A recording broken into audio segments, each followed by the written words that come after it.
সবাই জানেন যে পাসপোর্ট একটি গুরুত্বপূর্ণ ডকুমেন্টস।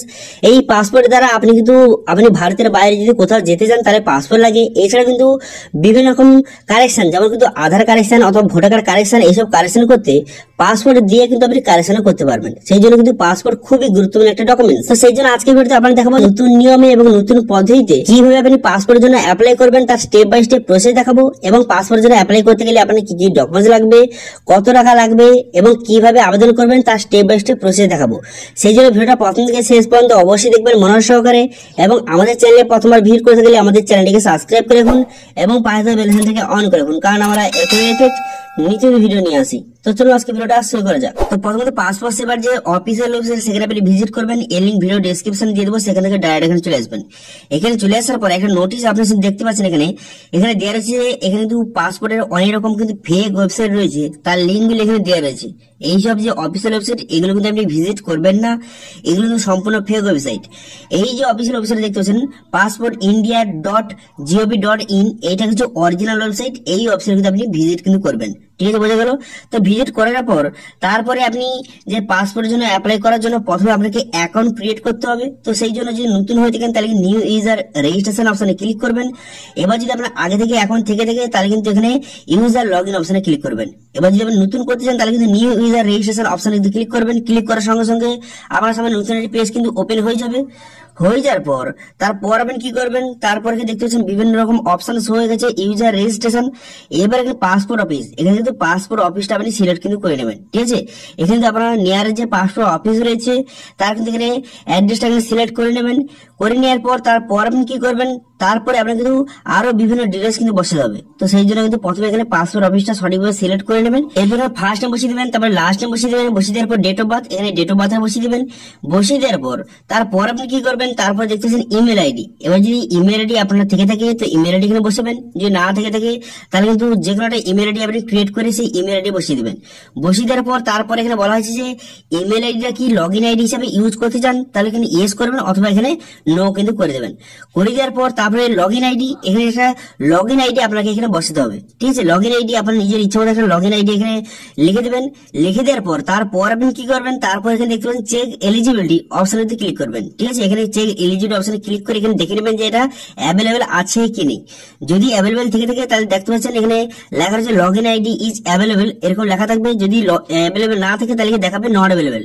তারপর কিন্তু এখানে আবার পাসওয়ার্ড বসাবেন, তার পাসওয়ার্ড কনফার্ম করে দেওয়ার পর তার হিন্ট কোশ্চেন, এখানে কোশ্চেন একটা সিলেক্ট করবেন। এবার যদি কোনো কারণে আপনার পাসওয়ার্ডটা ভুলে যান তাহলে কিন্তু এই কোশ্চেনের দ্বারা আপনি কিন্তু সেই পাসওয়ার্ডটা রিকভার করতে পারবেন।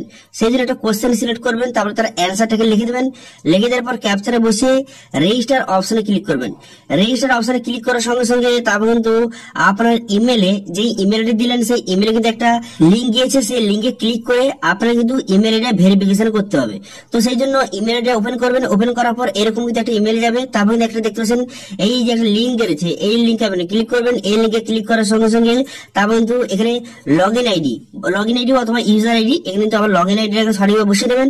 যেই লগ ইন আইডিটা দিয়েছিলেন সেই লগ ইনটা বসিয়ে নেওয়ার পর সাবমিট করে দিলেই এখানে আপনার অ্যাকাউন্ট কিন্তু অ্যাক্টিভ হয়ে যাবে। তারপরে লগ ইন অপশনে ক্লিক করবেন, তারপরে কিন্তু পুনরায় লগ ইন আইডি বসাবেন। লগ ইন আইডি বসিয়ে দেওয়ার পর তারপরে কন্টিনিউ বাটনে ক্লিক করবেন। কন্টিনিউ বাটনে ক্লিক করে দেওয়ার পর তার যেই পাসওয়ার্ডটা আপনি যেখানে দিয়েছিলেন সেই পাসওয়ার্ডটা বসিয়ে ক্যাপচারে বসিয়ে লগ ইন বাটনে ক্লিক করবেন। লগ ইন বাটনে ক্লিক করে দেওয়ার সঙ্গে সঙ্গে এমন পেজ আপনার সামনে ওপেন হয়ে যাবে। তারপরে দেখতে পাচ্ছেন এখানে আপনি যদি নতুন পাসপোর্টের জন্য অ্যাপ্লাই করছেন তাহলে অ্যাপ্লাই ফর ফ্রেশ পাসপোর্ট বলে অপশন রয়েছে, এই অপশনে ক্লিক করবেন। এই অপশনে ক্লিক করে আপনি নতুন পাসপোর্ট তৈরি করতে পারবেন অথবা পাসপোর্ট আপনি রিনিউয়ালও করতে পারবেন। তো সেই জন্য এই অপশনে ক্লিক করবেন। এই অপশনে ক্লিক করে দেওয়ার সঙ্গে সঙ্গে তারপর আপনি কি করবেন, এরপর আপনার যেটা করতে হবে এখানে লেখা রয়েছে দেখতে পাচ্ছেন এখানে অল্টারনেটিভ ওয়ানের মধ্যে একটা অপশন দেওয়া রয়েছে যে click here two fill up application from online, এই যে একটা অপশন দেওয়া রয়েছে, এই যে অল্টারনেটিভ মধ্যে এই যে ক্লিক হেয়ার অপশন দেওয়া রয়েছে এই অপশনে আপনি ক্লিক করবেন। অনলাইন আবেদন করার জন্য এই অপশনে ক্লিক করবেন। এই অপশনে ক্লিক করে দেওয়ার সঙ্গে সঙ্গে তারপরে এমআরটি পেজ ওপেন হয়ে যাবে। তারপরে স্টেট, এখান থেকে আপনার স্টেটটা সিলেক্ট করে নেবেন। করে নেওয়ার পর ডিস্ট্রিক্ট, এখান থেকে ডিস্ট্রিক্টটা কিন্তু আপনি সিলেক্ট কিন্তু করে নেবেন। এবার যারা কিন্তু সাউথ চব্বিশ পরগনায় বসবাস করে তারা কিন্তু সুন্দরবন এখান থেকে সিলেক্ট কিন্তু করবেন, ঠিক আছে, বোঝা গেল? তো সিলেক্ট করে নেওয়ার পর তারপরে এরকম পেজ কিন্তু আপনার সামনে ওপেন হয়ে যাবে। তারপরে অ্যাপ্লাই ফর আপনি নতুন পাসপোর্ট আপনি করতে চান অথবা রিনিউয়াল করতে চান, তো যেটা হয় থাকে এখানে সেটা সিলেক্ট করে নেবেন। করে নেওয়ার পর তারপরে আপনি কি করবেন, যে টাইপ অফ অ্যাপ্লিকেশন আপনি নর্মাল করতে চান অথবা তৎকাল করতে চান। তৎকাল করলে টাকাটা বেশি খরচ হবে এবং কিন্তু খুব তাড়াতাড়ি কিন্তু পাসপোর্ট হয়ে যাবে 1 মাসের মধ্যে। কিন্তু নর্মাল করলে যে 1.5 থেকে 2 মাস বা 3 মাস কিন্তু লাগতে পারে। এবার কত পেজের পাসপোর্ট নেবেন, তো 36 পেজ 60 পেজ, তো যেটা আপনার ইচ্ছা সেটা সিলেক্ট করে নেওয়ার পর নেক্সট বাটনে ক্লিক করবেন। নেক্সট বাটনে ক্লিক করে দেওয়ার সঙ্গে সঙ্গে তারপর কিন্তু আপনার সামনে এমআরটি পেজ ওপেন হয়ে যাবে। তারপর এখানে নাম, এখানে নামটা বসিয়ে দেবেন। যদি কারো মিডিল নেম থাকে তো এখানে কিন্তু ফার্স্ট নেম বসিয়ে কিন্তু একটা স্পেস দিয়ে তারপর কিন্তু মিডিল নেমটা বসিয়ে নেবেন। বসিয়ে নেওয়ার পর তারপরে লাস্ট নেম, এখানে লাস্ট নেমটা বসিয়ে নেবেন। লাস্ট নেমটা বসিয়ে নেওয়ার পর জেন্ডার এখানে মেল বা ফিমেল সিলেক্ট করে নেবেন। করে নেওয়ার পর তারপরে যদি আপনার অন্য কোনো নাম থেকে থাকে তাহলে এখানে ইয়েস করবেন অথবা এখানে নো কিন্তু করে দেবেন। অথবা আপনি নাম যদি কোনো চেঞ্জ করে থাকেন তাহলে ইয়েস করবেন অথবা এখানে নো করে দেবেন। করে দেওয়ার পর ডেট অফ বার্থ, এখানে কিন্তু ডেট অফ বার্থ সঠিকভাবে বসিয়ে নেবেন। ডেট অফ বার্থটা বসিয়ে নেওয়ার পর তারপরে কিন্তু আপনি যে ইন্ডিয়ার বাইরে কিন্তু যদি থেকে থাকেন তাহলে কিন্তু ইয়েস করবেন অথবা এখানে নো কিন্তু করে দেবেন। ঠিক আছে, যদি আপনি ইন্ডিয়ার বাইরে থেকে থাকেন তাহলে ইয়েস করবেন অথবা এখানে নো করে দেবেন। করে দেওয়ার পর তারপরে কিন্তু আপনার ভিলেজ, আপনার যেখানে জন্মগ্রহণ করেছেন তার অ্যাড্রেস বসাতে হবে, তখন ভিলেজের নামটা এখানে বসিয়ে দেবেন। বসিয়ে দেওয়ার পর তারপর আপনি কি করবেন, তারপর এখানে স্টেট, এখানে স্টেটটা সিলেক্ট করবেন, তার ডিস্ট্রিক্ট সিলেক্ট করবেন। তারপর কিন্তু ম্যারিটাল স্ট্যাটাস আপনি বিবাহিত বা অবিবাহিত এখানে সিলেক্ট কিন্তু করবেন। করে নেওয়ার পর তারপর কি করবেন, এখানে দেখতে পাচ্ছেন সিটিজেনশিপ অফ ইন্ডিয়া, এখানে আপনি ভারতীয় জন্মগ্রহণ করে থাকেন তাহলে কিন্তু এখানে বার্থ এখান থেকে সিলেক্ট করবেন। করে দেওয়ার পর তারপরে প্যান কার্ড, এখানে তো প্যান কার্ড নাম্বার বসাবেন, তারপরে ভোটার কার্ড নাম্বারটা সঠিকভাবে বসিয়ে দেবেন। বসিয়ে দেওয়ার পর এমপ্লয়মেন্ট টাইপ, এখানে আপনি কি কাজ করেন এখান থেকে সিলেক্ট কিন্তু করবেন। কোনো যদি গভর্নমেন্ট এমপ্লয় হয়ে থাকেন অথবা যদি সেলফ এমপ্লয় হয়ে থাকেন অথবা যে কোনো আপনি কাজ করে থাকেন এখানে সিলেক্ট কিন্তু করে নেবেন। করে নেওয়ার পর তারপর এখানে বলা হয়েছে যে আপনার বাবা মা যদি কেউ গভর্নমেন্ট এমপ্লয় হয়ে থাকে তাহলে কিন্তু ইয়েস করবেন অথবা এখানে নো কিন্তু করবেন। ঠিক আছে, এখান থেকে আপনি ইয়েস অথবা নো কিন্তু করে দেবেন। করে দেওয়ার পর তারপর আপনি কি করবেন, তারপরে এডুকেশন কোয়ালিফিকেশন, আপনার এডুকেশন কোয়ালিফিকেশন এখানে সিলেক্ট করে নেবেন। আপনি কতদূর পড়াশোনা করছেন, আপনি মাধ্যমিক পাস করেছেন অথবা উচ্চ মাধ্যমিক গ্রাজুয়েশন যেটা হয়ে থাকে এখানে সিলেক্ট কিন্তু করে নেবেন। করে নেওয়ার পর তারপরে দেখতে পাচ্ছেন ভেরি ভেরি ইম্পর্টেন্ট এই যে জায়গাটা, তো এখানে লেখা রয়েছে যে আপনি কি নন ইসিআর ক্যাটাগরি। এবার ইসিআর আর নন ইসিআর মধ্যে পার্থক্য হলো যারা কিন্তু মাধ্যমিকের নিচে যারা তারা কিন্তু ইসিআর ক্যাটাগরি এবং যারা কিন্তু মাধ্যমিকের উপরে যারা তারা কিন্তু নন ইসিআর ক্যাটাগরি। তো এখান থেকে আপনি যদি মাধ্যমিক যদি নিচে পাস করেছেন তাহলে কিন্তু এখানে নো করবেন। এবার যদি আপনি মাধ্যমিকের উপরে পাস করেছেন তাহলে কিন্তু এখানে ইয়েস বাটনে ক্লিক করবেন। যেহেতু আমি গ্রাজুয়েশন সিলেক্ট করেছি সেই জন্য আমি ইয়েস বাটনে এখানে ক্লিক করে দেবো।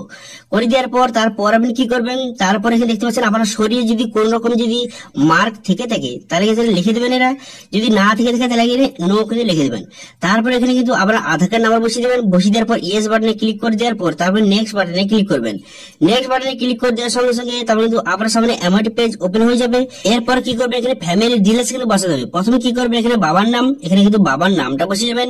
এখানে ফার্স্ট নেম এবং মিডল নেম যদি থেকে থাকে মিডল নেম বসিয়ে দেবেন। তারপরে লাস্ট নেম বসিয়ে দেবেন। তারপরে মায়ের ফার্স্ট নেম লাস্ট নেম বসিয়ে দেবেন। বসিয়ে দেওয়ার পর লিগাল যে গার্ডিয়ান কে যদি বাবা হয়ে থাকে তাহলে বাবার এখানে ফার্স্ট নেম এবং লাস্ট নেমটা বসিয়ে দেবেন। বসিয়ে দেওয়ার পর তারপর আপনি কি করবেন, তারপর কিন্তু নেক্সট বাটনে ক্লিক করবেন। নেক্সট বাটনে ক্লিক করে দেওয়ার সঙ্গে সঙ্গে তারপর কিন্তু আপনার সামনে এমআরটি পেজ ওপেন হয়ে যাবে। তারপর কিন্তু এখানে দেখতে পাচ্ছেন প্রেজেন্ট রেসিডেন্সিয়াল অ্যাড্রেস আপনাকে বসাতে হবে। তো সেই জন্য এখানে কি করবেন, এখানে আবার হাউস নেম এবং স্ট্রিট নেমটা কিন্তু বসিয়ে নেবেন। বসিয়ে নেওয়ার পর ভিলেজ, এখানে ভিলেজের নামটা এখানে বসিয়ে নেবেন। বসিয়ে নেওয়ার পর স্টেট, এখানে ডিস্ট্রিক্টের নাম বসিয়ে নেবেন। তারপরে পুলিশ স্টেশন এখানে নামটা সিলেক্ট করে নেবেন। করে নেওয়ার পর তার পিনকোড, তার মোবাইল নাম্বার, তারপর ইমেল আইডি এখানে বসিয়ে কিন্তু তারপর কি করবেন, এই যে উপরে অ্যাড্রেসটা বসাবেন এটা কিন্তু আপনার পার্মানেন্ট যদি অ্যাড্রেস হয়ে থাকে তাহলে ইয়েস করবেন অথবা এখানে নো কিন্তু করে দেবেন। যদি ইয়েস করে থাকেন তার পরেরটাও আপনি ইয়েস করবেন। ইয়েস করে দেওয়ার পর তারপর আপনি কি করবেন, তারপর কিন্তু নেক্সট বাটনে ক্লিক করবেন। নেক্সট বাটনে ক্লিক করে দেওয়ার সঙ্গে সঙ্গে তারপর কিন্তু আপনার সামনে এমআরটি পেজ ওপেন হয়ে যাবে। তারপরে এখানে ওকে করে দেবেন। তারপরে এখানে ওকে করে দেবেন। করে দেওয়ার সঙ্গে সঙ্গে নেক্সট পেজে আপনাকে নিয়ে চলে যাবে। এবারে ইমার্জেন্সি কন্ট্যাক্ট হিসেবে একজনের ডিটেলস কিন্তু বসাতে হবে। তো আপনার ফ্যামিলির যে কারো ডিটেলস বসাতে পারেন অথবা পাড়া প্রতিবেশী অথবা বন্ধু বান্ধবের ডিটেলস কিন্তু এখানে বসাতে পারেন, কোনো রকম সমস্যা নেই। তো তার নাম এখানে মোবাইল নাম্বার বসিয়ে এখানে নেক্সট বাটনে ক্লিক করবেন। নেক্সট বাটনে ক্লিক করার সঙ্গে সঙ্গে তারপরে এখানে যে আইডেন্টি সার্টিফিকেট অথবা পাসপোর্ট ডিটেলস, তো আপনি যদি আগে থেকে পাসপোর্ট কোনো তৈরি করে থাকেন তাহলে এখানে কিন্তু ইয়েস করবেন অথবা এখানে নো করে দেবেন। তারপর এখানে ডিটেলস যে নট অ্যাভেলেবল এটা কিন্তু সিলেক্ট করবেন, যেহেতু আপনি নতুন পাসপোর্ট নেই সেই জন্য কিন্তু এটা সিলেক্ট করবেন। তারপরেটাও এটাও নো করে দেবেন, যেহেতু আপনি নতুন করছেন সেই জন্য কিন্তু এখানে সবগুলো নো কিন্তু করে দেবেন। করে দেওয়ার পর তারপরে কিন্তু আপনি নেক্সট বাটনে ক্লিক করবেন। নেক্সট বাটনে ক্লিক করে দেওয়ার সঙ্গে সঙ্গে তারপরে আপনার নামে যদি কোনো ক্রিমিনাল রেকর্ড থেকে থাকে তাহলে ইয়েস করবেন অথবা সবগুলো আপনি একে একে কিন্তু নো কিন্তু করে দেবেন। ঠিক আছে, দেখতে পাচ্ছেন সবগুলো কিন্তু এইভাবে নো করে দেবেন। সবগুলো কিন্তু নো করে দেওয়ার পর তারপর আপনি কি করবেন, তারপর এখানে নেক্সট বাটনে ক্লিক করবেন। নেক্সট বাটনে ক্লিক করে দেওয়ার সঙ্গে সঙ্গে আপনার পাসপোর্টে কিন্তু সমস্ত ডিটেলসটা এইভাবে শো হয়ে গেল। আপনি সমস্ত ডিটেলসটা দেখে নেওয়ার পর তারপর নেক্সট বাটনে ক্লিক করবেন। নেক্সট বাটনে ক্লিক করে দেওয়ার পর ডকুমেন্ট সিলেক্ট করতে হবে। তো প্রুফ অফ বার্থ হিসাবে আপনি কোন ডকুমেন্টস ইউজ করতে চান এখানে ডিটেলস কিন্তু সিলেক্ট করে নেবেন। আপনি কিন্তু ভোটার কার্ড দিতে পারেন, আধার কার্ড দিতে পারেন। তো যেটা আপনার কাছে আছে সেটা কিন্তু এখানে সিলেক্ট কিন্তু করে নেবেন। তো আমি আধার কার্ড সিলেক্ট করলাম, তারপর ওকে করে দেবেন। তারপরে দেখতে পাচ্ছেন যে প্রুফ অফ রেসিডেন্সের অ্যাড হিসাবে কোন ডকুমেন্ট সিলেক্ট করতে চান। তো যেহেতু আমি আগে আধার কার্ড দিয়েছি সেই জন্য কিন্তু পরেরটা আমি এপিক কার্ড দিয়ে দিলাম। তো দুটো কিন্তু আলাদা আলাদা ডকুমেন্টস কিন্তু আপনি সিলেক্ট করবেন। ঠিক আছে, এরপর প্লেস, এখানে প্লেসটা কিন্তু আপনি বসিয়ে নেবেন। প্লেসটা বসিয়ে নেওয়ার পর তারপর আপনি কি করবেন, তারপর এখানে কিন্তু আই এগ্রি ঠিক চিহ্ন মেরে দেওয়ার পর সাবমিট ফর্ম অপশন কিন্তু ক্লিক করবেন। সাবমিট ফর্ম অপশনে ক্লিক করে দেওয়ার সঙ্গে সঙ্গে তারপর কিন্তু নেক্সট পেজ আপনার সামনে এইভাবে ওপেন হয়ে যাবে। আপনার অ্যাপ্লিকেশনটা সাকসেসফুলি ভাবে সাবমিট হয়ে গেল। এরপর কিন্তু এখানে পে এন্ড শিডিউল অ্যাপয়েন্টমেন্ট কিন্তু অপশনে কিন্তু ক্লিক করবেন। এই অপশনে ক্লিক করার সঙ্গে সঙ্গে তারপর কিন্তু এখানে যে অনলাইন পেমেন্ট এখানে এসবিআই দেখে লেখা আছে দেখতে পাচ্ছেন, এই অপশনটা আপনি সিলেক্ট করবেন। এই অপশন সিলেক্ট করে নেওয়ার পর নেক্সট বাটনে ক্লিক করবেন। নেক্সট বাটনে ক্লিক করে দেওয়ার সঙ্গে সঙ্গে তারপর কিন্তু আপনার সামনে নতুন একটি পেজ কিন্তু এইভাবে ওপেন হয়ে যাবে। হয়ে যাওয়ার পর তারপর পুনরায় এখানে নেক্সট বাটনে ক্লিক করবেন। নেক্সট বাটনে ক্লিক করে দেওয়ার পর যে শিডিউল অ্যাপয়েন্টমেন্ট আপনাকে বুক করার জন্য আপনি নিচে দিকে আসবেন। নিচে দিকে আসার পর এবার দেখতে পাচ্ছেন এখানে লোকেশন। তো আপনার নিয়ারের যে পাসপোর্ট অফিস রয়েছে সেটা কিন্তু আপনি সিলেক্ট কিন্তু করে নেবেন। ঠিক আছে, আপনার নিয়ারের যে পাসপোর্ট অফিস এখানে সিলেক্ট করে নেবেন। এখানে সিলেক্ট করে নেওয়ার পর তারপর আপনি কি করবেন, তারপরে এখানে তার ডিটেলস কিন্তু দেওয়া রয়েছে যে কোন পাসপোর্ট অফিসে কবে অ্যাভেলেবেল, এখানে ডিটেলস কিন্তু দেওয়া রয়েছে। এখান থেকে আপনি দেখেও কিন্তু নিতে পারবেন। তারপরে পাসপোর্ট অফিসার সিলেক্ট করে নেওয়ার পর তারপর এখানে কিন্তু ক্যাপচা বসাবেন। এখানে ক্যাপচাটা বসিয়ে এখানে নেক্সট বাটনে ক্লিক করবেন। নেক্সট বাটনে ক্লিক করে দেওয়ার সঙ্গে সঙ্গে তারপরে কিন্তু নেক্সট পেজ আপনার সামনে ওপেন হয়ে যাবে। হয়ে যাওয়ার পর তারপরে এখানে কিন্তু ডেট, কোন ডেটে আপনি পাসপোর্ট সেবা কেন্দ্রে আপনি ভিজিট করতে চান তো সেই ডেটটা কিন্তু এখানে সিলেক্ট কিন্তু করবেন এবং আপনার কিন্তু 1,500 টাকা কিন্তু পেমেন্ট কিন্তু করতে হবে। তো তার আগে এখানে ডেটটা সিলেক্ট করে নেবেন। তো যেগুলো লাল হয়েছে সেগুলো অ্যাভেলেবেল নেই, যেগুলো কিন্তু সবুজ হয়ে আছে সেগুলো কিন্তু অ্যাভেলেবেল রয়েছে। তো সেই জন্য যেগুলো সবুজ হয়েছে তার মধ্যে একটা ডেট কিন্তু এখান থেকে আপনি সিলেক্ট কিন্তু করে নেবেন। তো করে নেওয়ার পর তারপর আপনি কি করবেন, তারপর এখানে পে এন্ড বুক অ্যাপয়েন্টমেন্ট বলে অপশন রয়েছে, এই অপশনে ক্লিক করবেন। এই অপশনে ক্লিক করে দেওয়ার পর এখানে ওকে আন্ডারস্ট্যান্ড অপশনে ক্লিক করবেন। ক্লিক করার সঙ্গে সঙ্গে সরাসরি আপনাকে পেমেন্টের পেজে কিন্তু নিয়ে চলে যাবে। এরপর debit card, credit card, net banking, UPI যেটা আপনার কাছে রয়েছে সেটা দিয়ে কিন্তু আপনি 1,500 টাকা অর্থাৎ 1,500 টাকা আপনি পেমেন্ট কিন্তু করে দেবেন। পেমেন্ট করে দেওয়ার সঙ্গে সঙ্গে তারপর কিন্তু একটু লোডিং হয়ে যাওয়ার পর তারপর কিন্তু একটা রিসিভ কপি জেনারেট হবে। সেই রিসিভ কপিটা আপনি অবশ্যই কিন্তু প্রিন্ট আউট করে রাখবেন এবং যেই ডেটটা সিলেক্ট করলেন সেই ডেটে কিন্তু যেই পাসপোর্ট সেবা কেন্দ্র সিলেক্ট করলেন সেই পাসপোর্ট সেবা কেন্দ্রে সেই ডেটে সেই টাইমে কিন্তু আপনাকে ভিজিট কিন্তু করতে হবে। তো সেখানে কি কি নিয়ে যাবেন, যে রিসিভ কপিটা বেরোলো সেটা নিয়ে যাবেন এবং যে যে ডকুমেন্টস গুলি আপনি এখানে ডকুমেন্টস গুলি সিলেক্ট করেছেন সেগুলো যেমন কিন্তু আপনার আধার কার্ড, ভোটার কার্ড সবগুলো কিন্তু অরিজিনাল। আধার কার্ড, ভোটার কার্ড, আপনার জন্ম সার্টিফিকেট সমস্ত যত ডকুমেন্টস আপনার রয়েছে এবং মাধ্যমিকের যে আপনার যে মার্কশিট হয়ে থাকে বা আপনার অ্যাডমিট সমস্ত অরিজিনাল ডকুমেন্টস কিন্তু সেখানে নিয়ে যাবেন। ঠিক আছে, কোনো ডকুমেন্টস কিন্তু বাদ দেবেন না, সবগুলো ডকুমেন্টস সেখানে নিয়ে যাবেন। নিয়ে যাওয়ার পর সেখানে কিন্তু পাসপোর্ট সেবা কেন্দ্রে সেই সব ডকুমেন্টস কিন্তু ভেরিফিকেশন করা হবে এবং আপনার ফটো কিন্তু তুলবে। ফটো তোলার পর তারপর কিন্তু আপনি বাড়ি চলে আসবেন। বাড়ি চলে আসার পর তারপর কিন্তু আপনার মোবাইলে মেসেজের মাধ্যমে জানিয়ে দেবে যে আপনার সবকিছু ভেরিফিকেশন হয়েছে কিনা।